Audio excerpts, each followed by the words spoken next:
you blend up a litre of tea, quarter of a cup of rapadura sugar, litre of good quality water.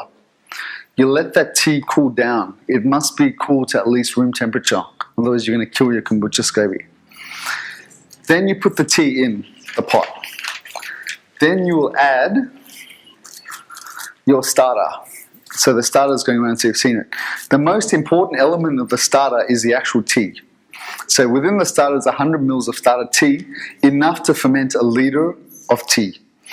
The Scoby itself, not many people realize this, is very aesthetic. It's the tea that is far more important, so don't spill your tea. Yeah, so you pretty much put the Scoby in.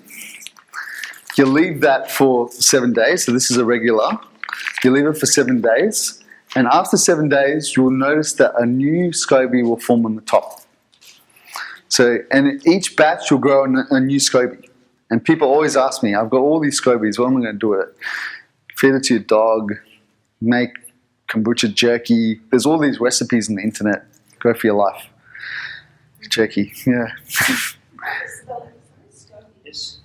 S-C-O-B-Y. Symbiotic culture of bacteria and yeast. It's just an acronym. Yeah. So, then once it's ready, you have some options. It's got a cool little spigot on the bottom, so you can just spigot it out. And what I recommend is really tasting it through the process. Like, after day 3, have a taste and take it as far as you are comfortable with, whatever your palate dictates. Then what you can do after that is you can drain. Always reserve 100 mils. This is very important.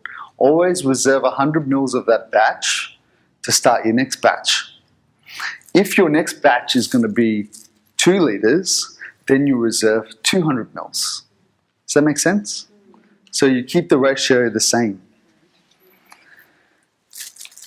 Then it's up to you. You can drain it out into a bottle. You can do secondary ferments where you can blend with fruit juice or whatever you like, make it fizzy, cranberries, apple, your choice.